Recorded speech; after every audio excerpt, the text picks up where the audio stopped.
if I'm coming into this draft, one of my big things is how much stake I put into the actual combine itself. Because every year, it seems like after the combine, the draft boards and the big boards just change. Guys from the bottom float up to the top because they just got these insane numbers. And I get it, right? We want to test speed. We want to test strength. Those things are important to football. But you know what else is important? Knowing how to play the game. What does your tape show me?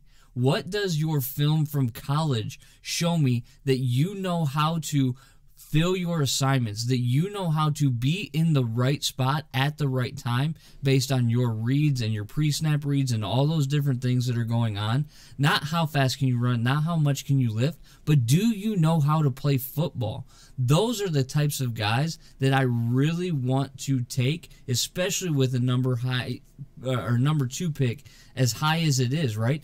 We can take a flyer on a combine hero day 2, day 3. I'm fine with that. But with the number 2 pick, there is no combine hero that should fill in or slot into that spot. And I don't want to be, as a GM philosophically, I don't want to be distracted by the shiny new toy, right? I don't want to be that guy that is like, oh my goodness, look at the numbers. Look at how many presses he did on the bench press. Look at how fast he ran the 40. Great. How well does he tackle? How well does he block? How well can he catch the football? Like, those things matter to me more important than the numbers that come out of the combine. And I just think too often these experts get so caught up in those few days in Indianapolis that they forget that there's an actual game that gets played on a 100-yard field that's 50 yards wide in between the white lines. And to me, that's the most important. Give me football IQ over combine numbers any day of the week. And you mentioned experts. And experts in this case, it is not limited to just the prognosticators like Mel Kipers of the world that are trying to figure out where these guys are going to go, where they're going to be selected. These experts boil down to actual GMs and coaches that continuously fall into these traps and ignore certain red flags to make the mistakes. And that's why most GMs are not long for the job, because they can't help themselves. They see the shiny object and eventually they just go for it. And it's funny because listen, you're a big history buff, AJ. You know that if we don't learn lessons through history, we're doomed to repeat our past mistakes.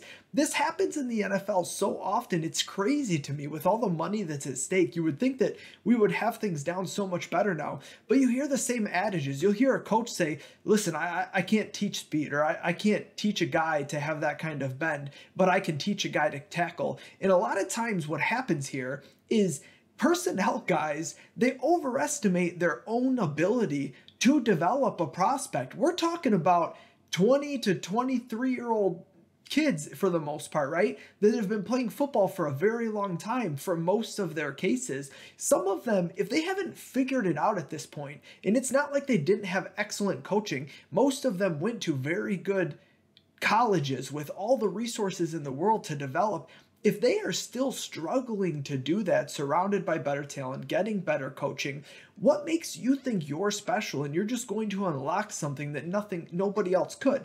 Now, every situation. Well, and I think too, Paul, like, to cut in for a minute, Sure. but like, what I think too is, like, we get so enamored by 40 speed, right? How often in a football game are you running 40 yards in a straight line? Well, and you're not often. often. I do think the 40 specifically is something that fans get caught up more than personnel evaluators. Right. There's times within the 40, like your 10-yard splits, that can be those pretty matter, predictive. right? Because you're talking about explosion, but like even like your 3-cone drill, I think that's more of an effective measure of somebody's like change it's of the direction best. And things like that. Things that matter for football, right? As opposed to that 40-yard sprint. Look, I get it, right? It's flashy. I'm glad you mentioned the 10-yard splits, because you do want to know if a guy can like track somebody down quick and how fast they can get out of their stance and explode out. I get all of that, but too often we get enamored with the numbers that are on this score sheet, and it's like,